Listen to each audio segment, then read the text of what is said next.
Mesdames, Messieurs, bonsoir donc et bienvenue à l'émission Angle Mort donc à Salam TV. Nous avons abordé à la première partie les Algérie et Espagne, ensuite les exercices militaires que Yassine Mazougué a beaucoup aimé apparemment, non Yassine? Ouais. Bon, nous étions tous impressionnés, c'est vrai, Ouais. mais vous avez été admiratif.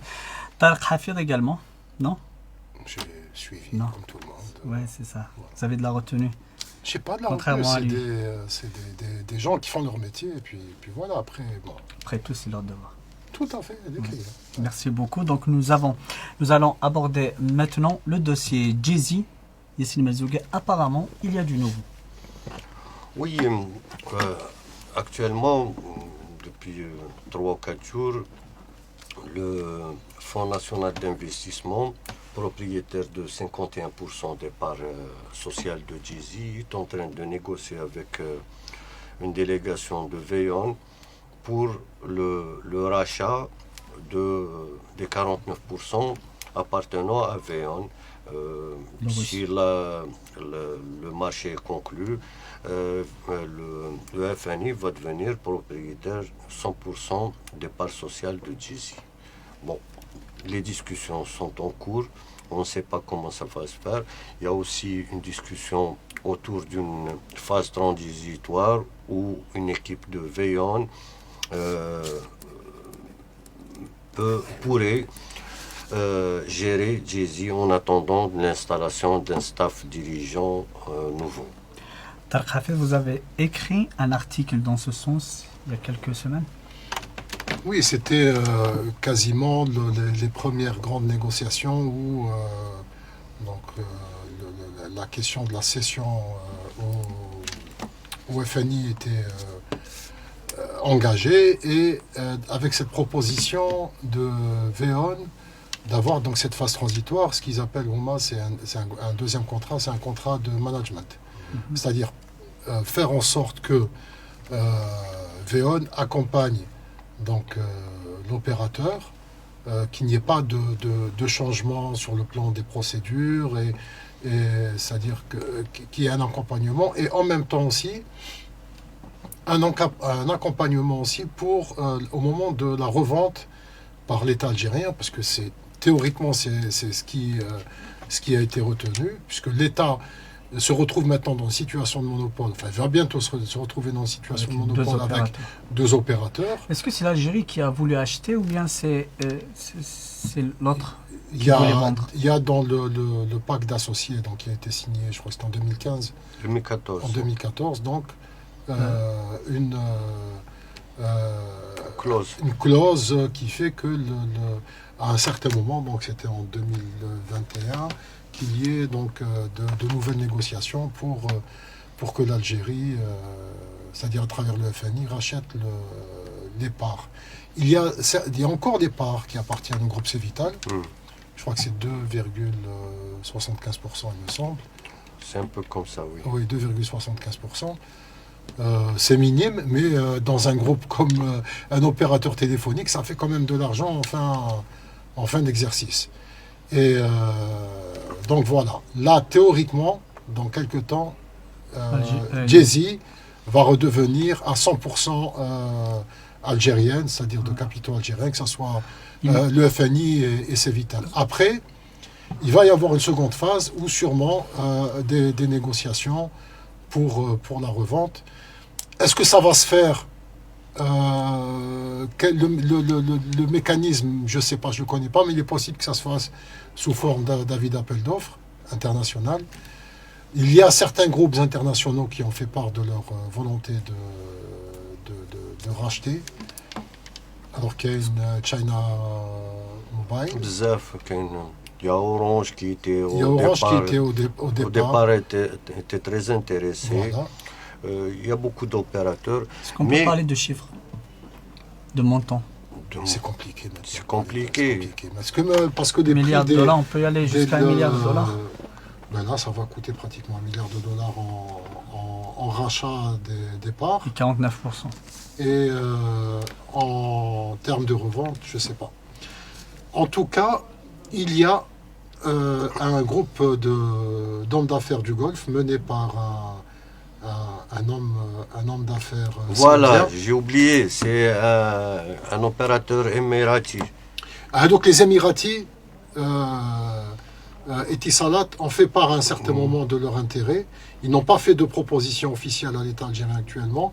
Par contre, il y a un groupement d'hommes d'affaires saoudiens, essentiellement saoudiens, mené par un homme d'affaires saoudien qui sera intéressé. Mais lui n'a pas d'opérateur, c'est-à-dire que ce n'est pas un groupe de télécom, c'est plus des investisseurs.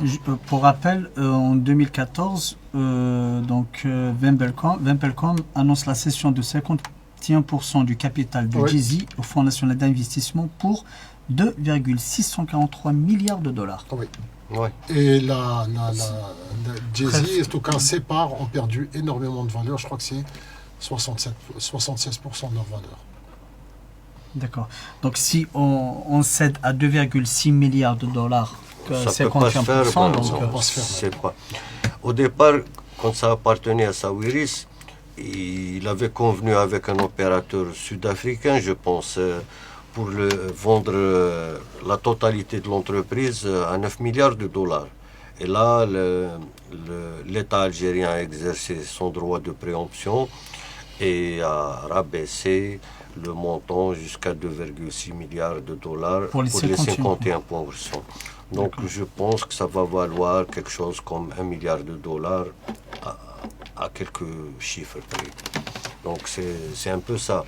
Mais jusqu'à présent, on ne connaît pas les intentions du gouvernement algérien vis-à-vis de Djezzy. Est-ce qu'il a... D'abord, le FNI n'est pas un gestionnaire, c'est un investisseur. Ce n'est pas un opérateur qui connaît les télécoms. Tout à fait.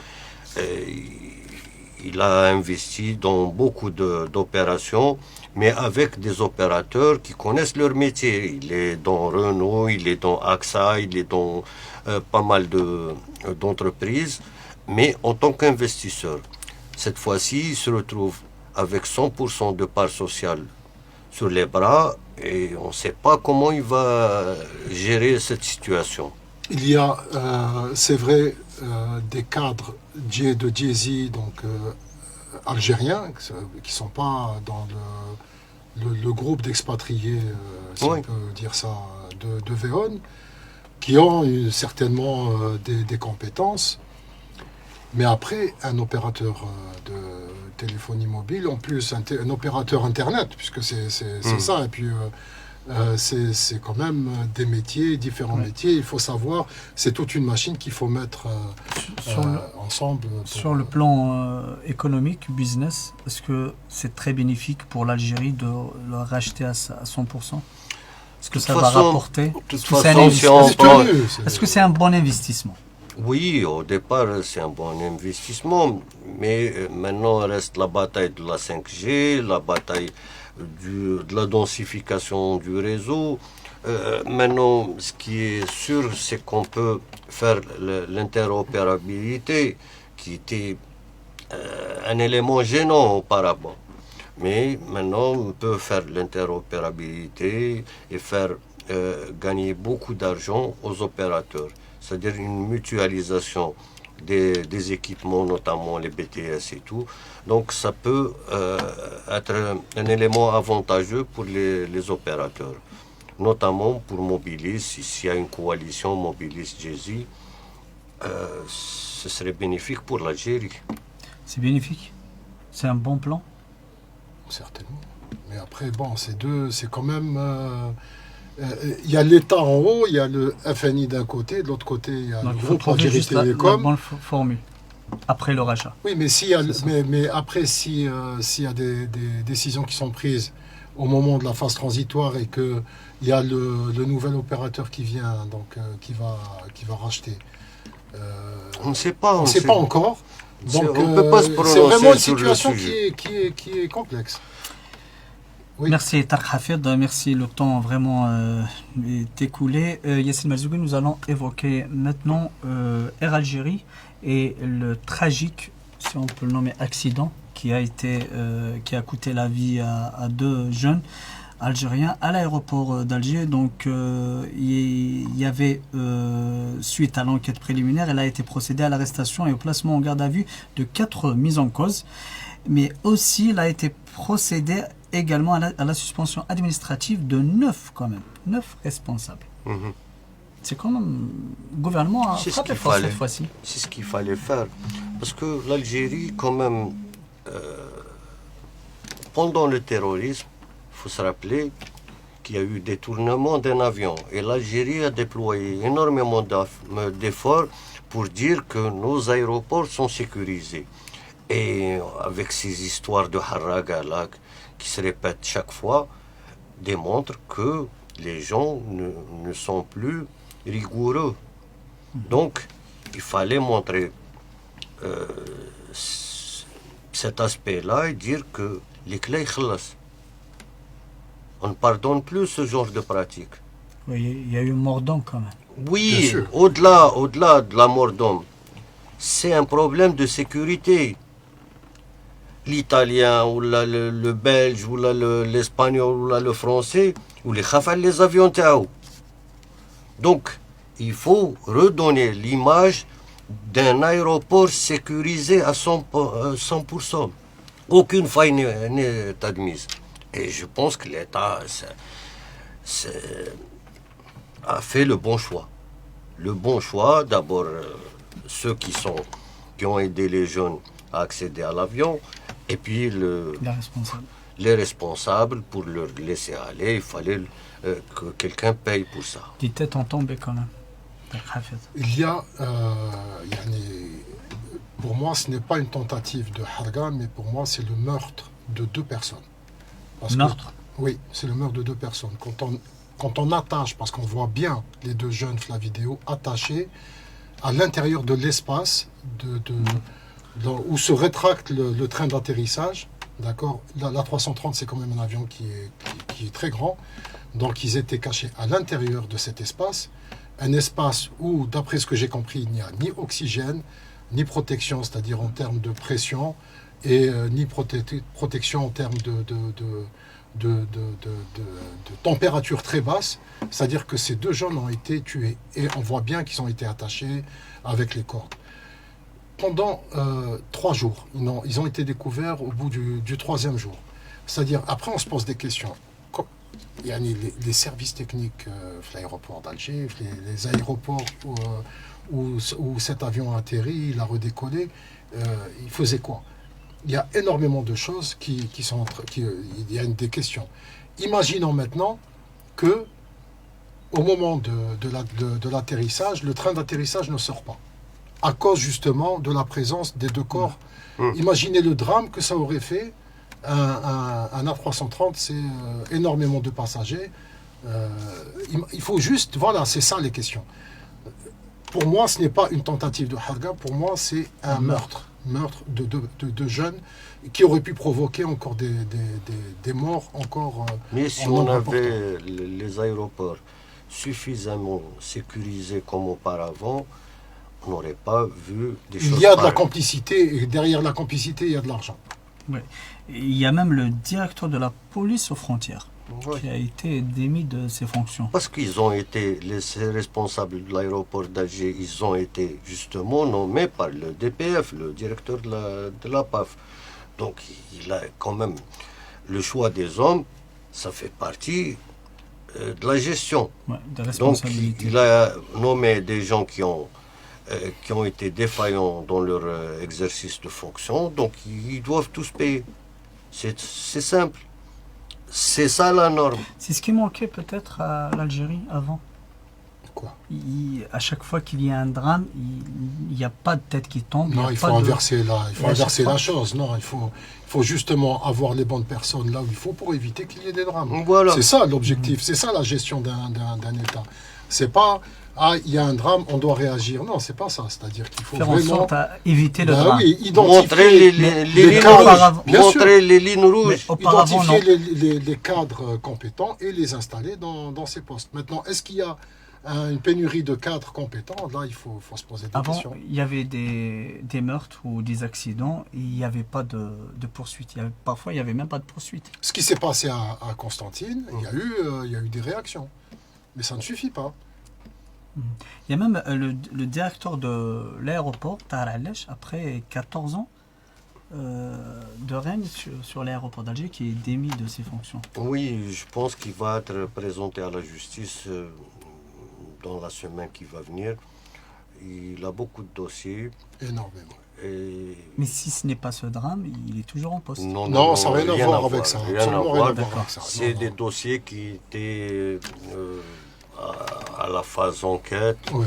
Et maintenant, les dossiers ont mûri, ils vont atterrir sur le bureau du procureur de la République.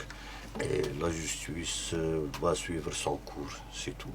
Rien à voir avec ce drame. Pour le prix de l'aéroport, le nouvel aéroport d'Alger, on aurait pu avoir beaucoup mieux de... je ne sais Notamment plus dans quel pays asiatique ils ont, pour la moitié du prix de l'aéroport d'Alger, ils ont eu un aéroport magnifique, beaucoup plus grand, avec un zoo à l'intérieur, avec des animaux. Ça me rappelle aussi le stade de Tizi Ouzou, avec la moitié de son prix, on a fait l'Arena, carrément. N'est-ce pas, Yassine? Oui, c'est ça. Quand il n'y a pas une transparence dans la gestion, on atterrit fatalement sur dans cet aéroport, c'est une succession on peut même dire maintenant des scondos, c'est-à-dire on peut mettre AUX. Le parking en lui-même est un scandale. Comment? C'est toute une... Expliquez un peu. Il y a... Comment expliquer qu'on ait contacté le premier fournisseur de système de gestion de parking et que finalement on a éliminé cette entreprise parce que l'aéroport d'Alger refusait de traiter avec le représentant en Algérie de cette entreprise. Oui, c'était on dirait un empire familial. L'aéroport d'Alger était géré de cette manière. L'ancien PDG, il avait beaucoup de connexions avec des gens bien placés, hautement placés d'ailleurs. Donc, il pouvait se permettre des choses. Il y avait aussi beaucoup d'argent qui passait. Oui, beaucoup d'argent, c'est évident. Ah bon? Mais il y avait des valises d'argent. Oui, la gestion des devises à travers les aéroports, c'est connu et ça ne va jamais s'arrêter. C'est un mouvement illégal de fonds qui est tout à fait logique. Les gens payent pour pouvoir évacuer leur liquide, de l'or. D'ailleurs... Il y avait une affaire dans ce sens. Oui. Des affaires. Oui, non, une grande affaire juste au début du Hirak.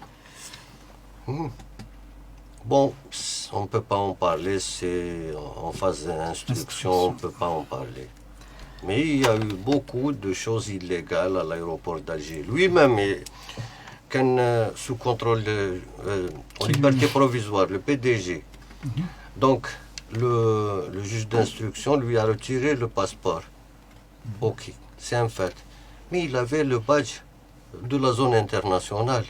C'est quoi ça? C'est-à-dire qu'à tout moment... Quasiment, il pouvait rentrer dans un avion et partir. Et voilà. Il n'avait pas besoin de passeport pour monter à bord d'un avion. Merci beaucoup Yassine Merzougui, merci d'être là aujourd'hui encore, merci Tarek Hafid. Merci d'être là. On se retrouvera jeudi prochain. Bark, une question. Oui. Tu avais promis aux téléspectateurs l'émission de lundi, où il faut expliquer que l'opposition je continuerai à inviter l'opposition notamment dans cette émission. C'est vrai, j'ai d'énormes difficultés à les convaincre de venir à l'émission. Pourtant, j'ai donné toutes les garanties pour s'exprimer librement. Mais je vous promets d'essayer encore et de réessayer encore. Pour moi, c'est le métier. Il faut dire toute la vérité, pas une moitié. On va dire la moitié aujourd'hui. Il se permet des choses. vis-à-vis du gouvernement, tirer à le ministre, dire ouais habite, mais face à l'opposition, c'est ça Chabaouia. Pas face à l'opposition. Je Pas pense face à l'opposition. عليك بالكيس انت من عليك الجدد. Nous allons continuer quand même l'émission Les Chibou Djamel et Yassine. Nous allons la continuer Je ne sais si pas. on arrive à trouver Inch'Allah, ce que nous voulons. Parce que ce que nous voulons, c'est exercer notre métier en toute liberté. C'est tout. C'est ça le journalisme, Tarek Hafid. Je sais que vous êtes pressé, mais c'est Non, le je suis pas très principe. pressé. Non, ça va. Vous avez un pied déjà dedans. C'est ça les principes du. Ben, s'il n'y a pas de du liberté, on journalisme. ne peut pas être journaliste, bien sûr. Voilà. Mais s'il n'y a pas de liberté, il y a plein de métiers qui vont disparaître. Tout à fait. Et c'est le principe de l'émission Le Chil Moudjamel. Donc je vous retrouverai, Inch'Allah, je l'espère bien, le lundi. Quant à vous, je vous retrouverai le jeudi prochain pour un autre numéro de l'émission Angle Mort. Thani Mertenouan, Qim Dilana.